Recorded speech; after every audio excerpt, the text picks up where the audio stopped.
Je suis là pour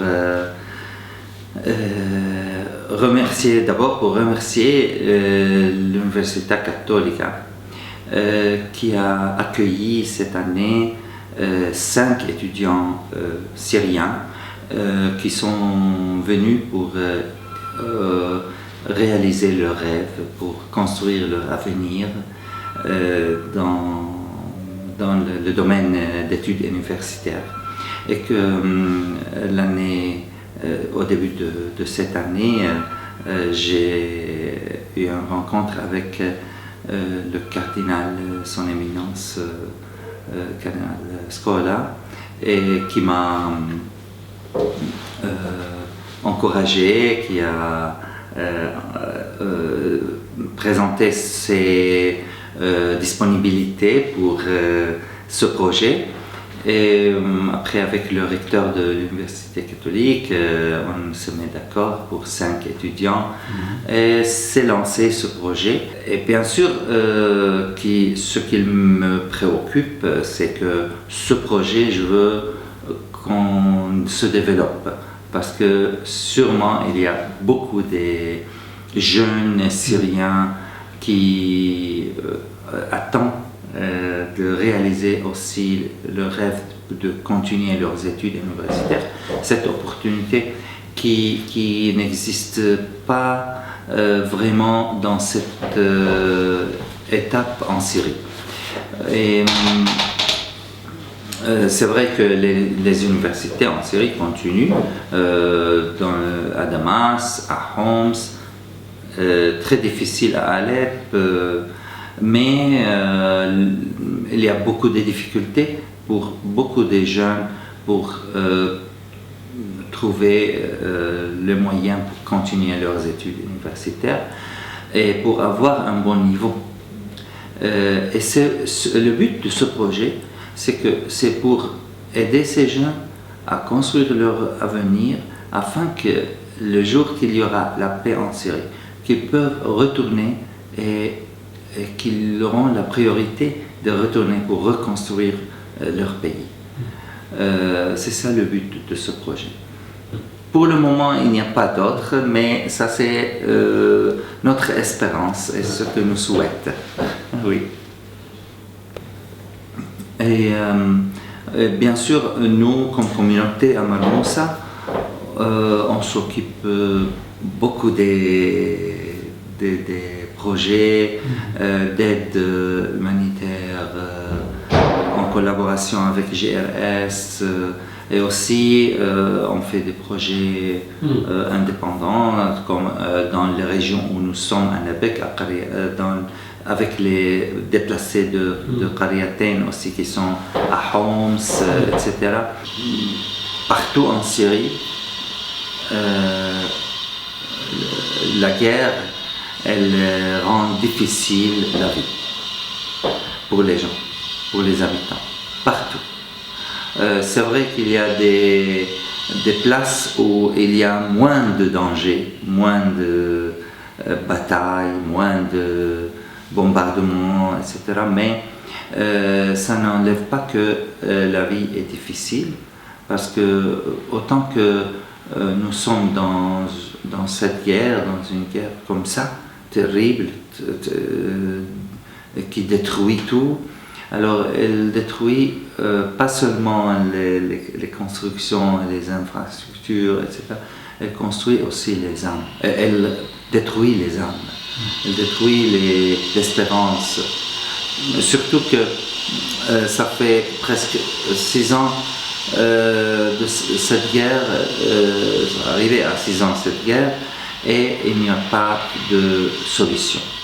Et pas seulement il n'y a pas un désir de la part des grands pays pour trouver une solution. Et ça, ce qui me frappe, et il frappe tout le monde en Syrie, je ne comprends pas et je trouve que ce n'est pas logique, ce n'est pas normal, il y a quelque chose qui n'est pas normal, que tout le monde, par exemple, il parle d'Alep, ils ne font rien.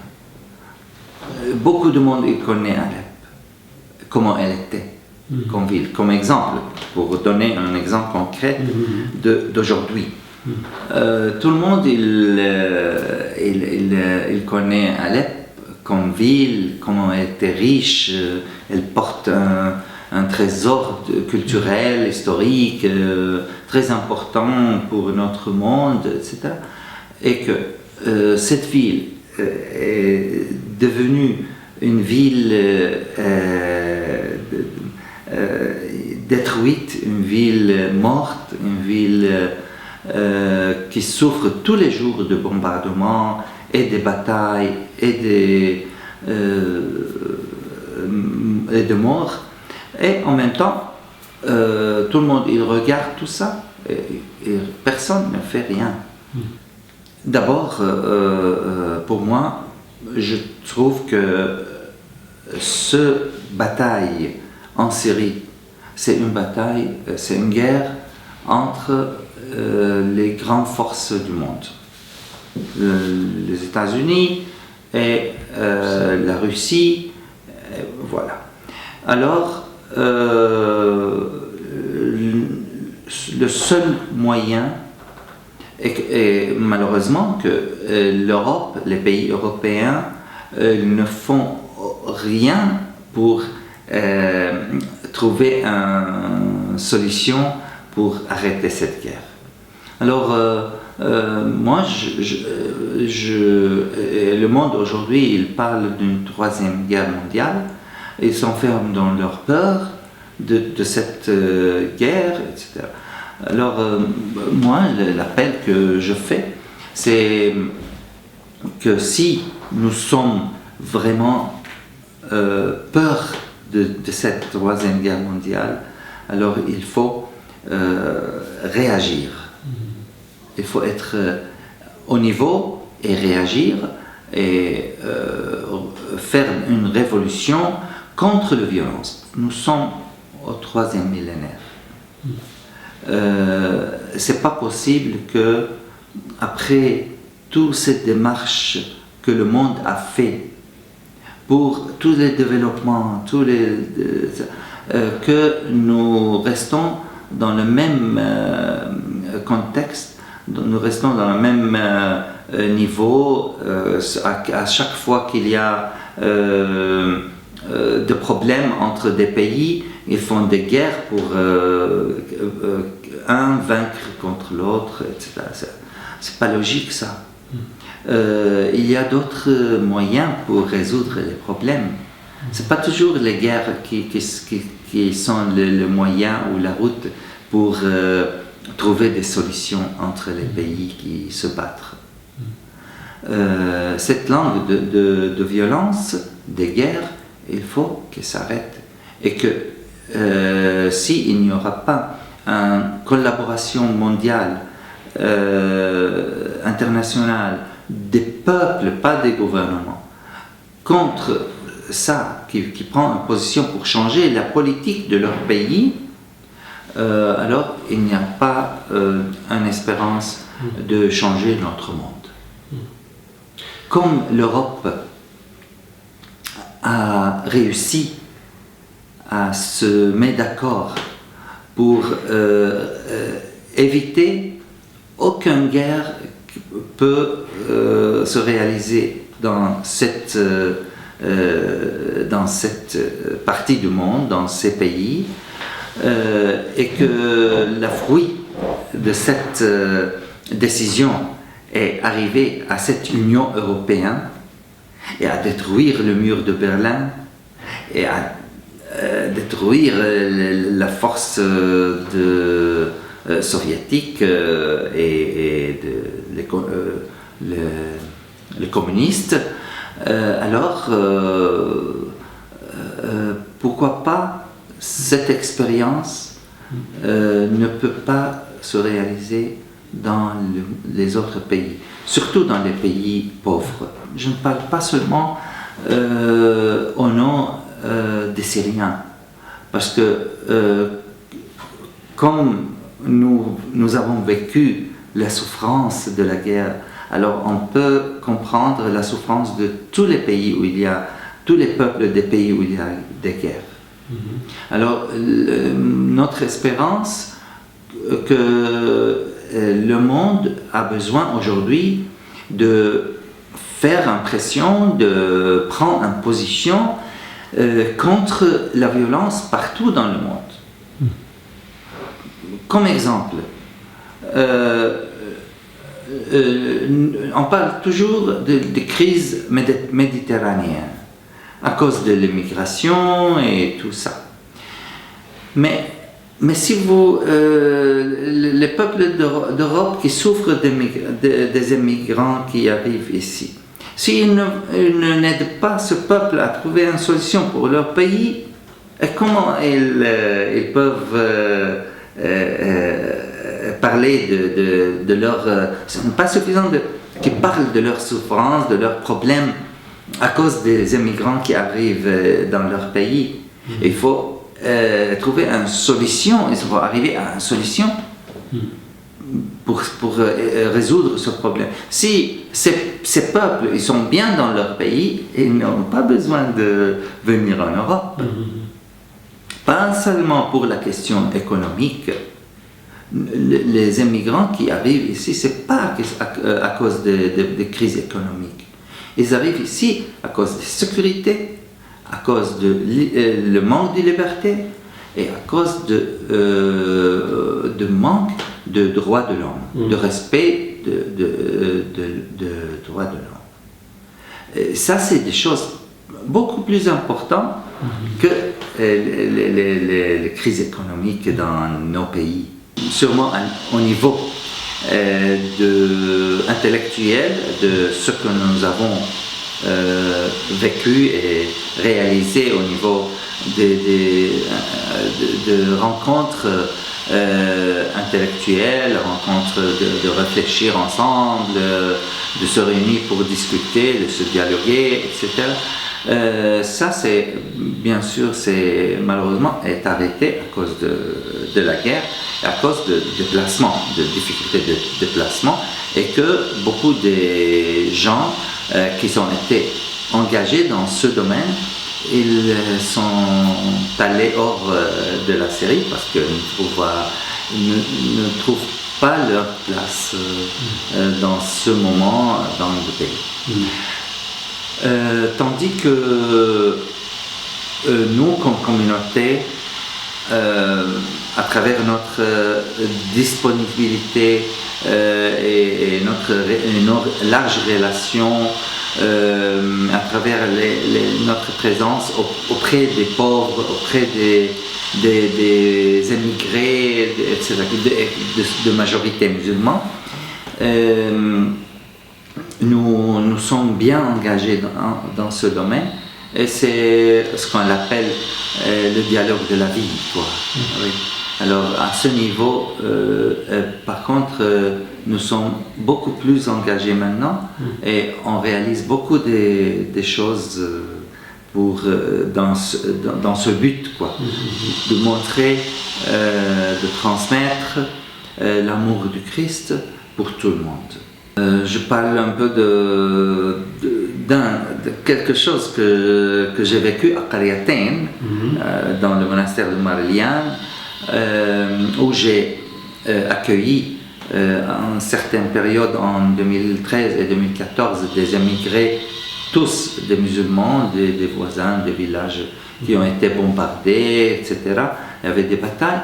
Alors j'ai accueilli dans le monastère des familles musulmanes. Et alors, parmi les choses que c'était vraiment très impressionnant, les camps pour les enfants qu'on a organisés avec des enfants musulmans et chrétiens, ensemble.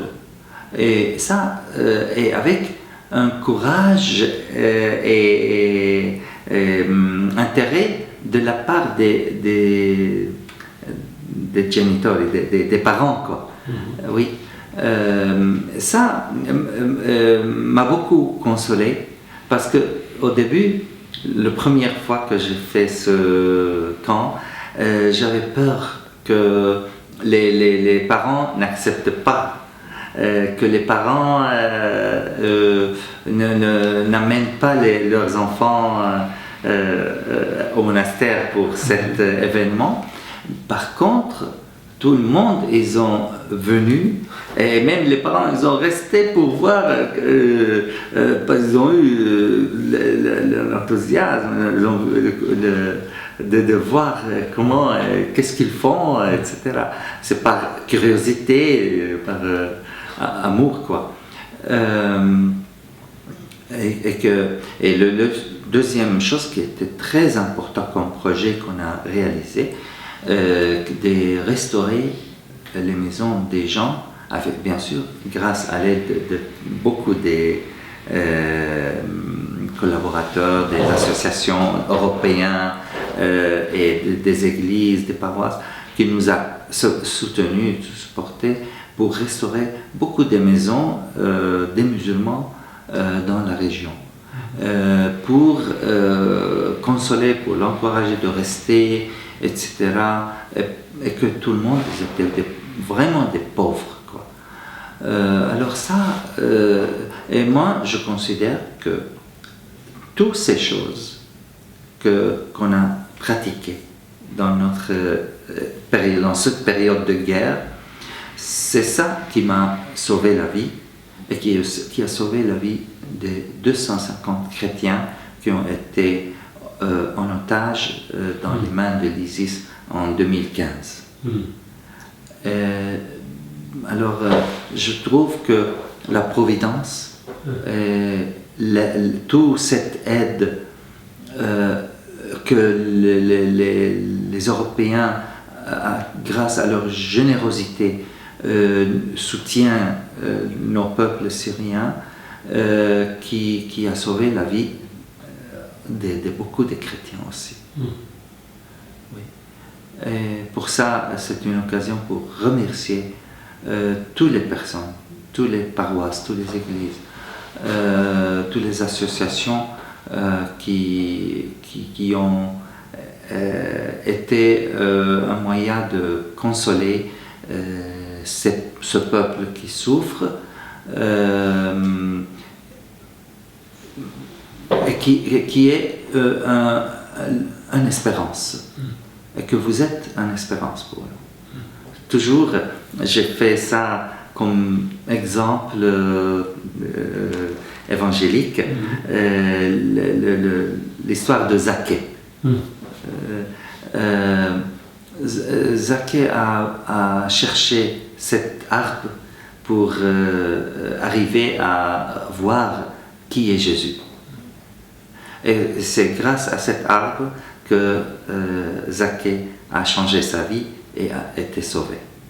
Alors, pour nous, les peuples syriens qui vivent en Syrie et les Syriens qui sont émigrés ici, le peuple d'Europe,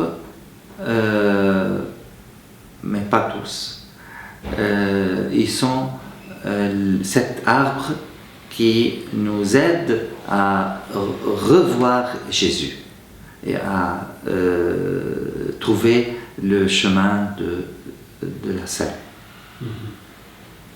Merci.